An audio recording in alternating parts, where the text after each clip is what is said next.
Ce qui m'anime actuellement, c'est un sentiment de...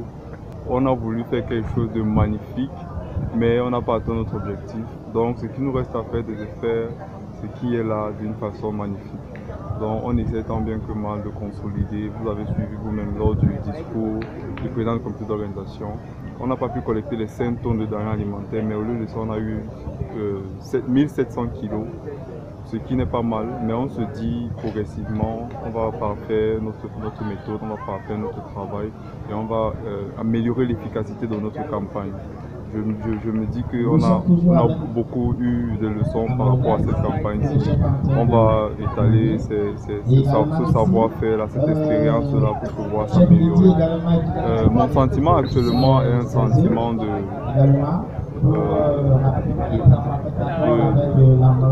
d'extase parce que je suis très content de ce que l'exécutif de Yaoundé, l'exécutif de Douala a pu réaliser.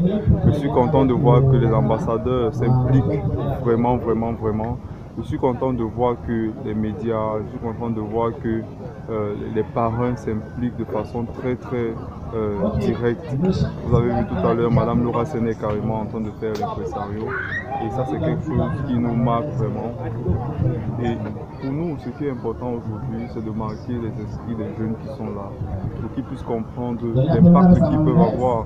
Parce que je me dis aujourd'hui, si on a autant de problèmes dans notre pays, et je ne suis pas politicien, c'est ma remarque de novice, si on a autant de problèmes, c'est parce que aujourd'hui, nous avons une inégalité sur le plan de développement communautaire. Et donc je me dis, si un groupe de jeunes ou bien si les jeunes portent dans leur communauté de tels projets et que ça se répercute et que ça se répète dans l'étendue du territoire ou bien dans les communes éloignées, là on aura moins de problèmes parce qu'il y aura plus de solutions, plus de personnes qui sont prêtes à apporter des solutions aux problèmes, aux petits problèmes d'abord, qui ensuite, en les embriquant ensemble, ont produit un grand résultat.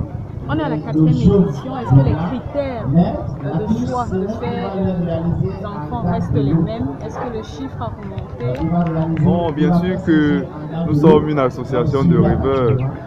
On a prévu faire cette association pour 20 orphelinats, mais pour des raisons indépendantes de notre volonté, on se retrouve aujourd'hui avec 9 orphelinats, si je ne me trompe pas. Et notre objectif est surtout de les apporter une certaine autosuffisance alimentaire, au moins sur 1 mois ou sur 2 mois.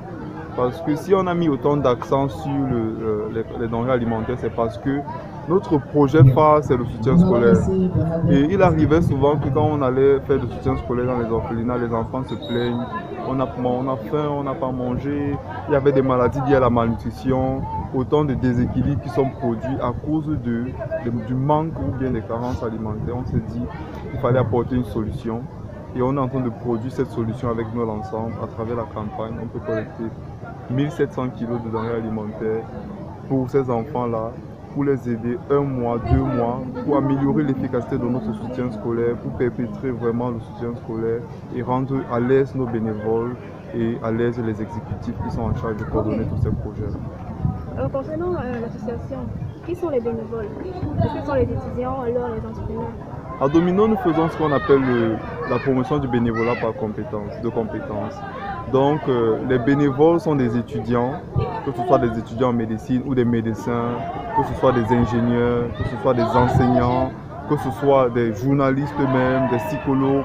Bref, chacun trouve une action à mener de façon professionnelle pour servir ces enfants-là, pour servir la vision de notre association, pour pouvoir produire des résultats et participer à la réalisation des objectifs de monde durable. Donc nous faisons une promotion du bénévolat de compétences.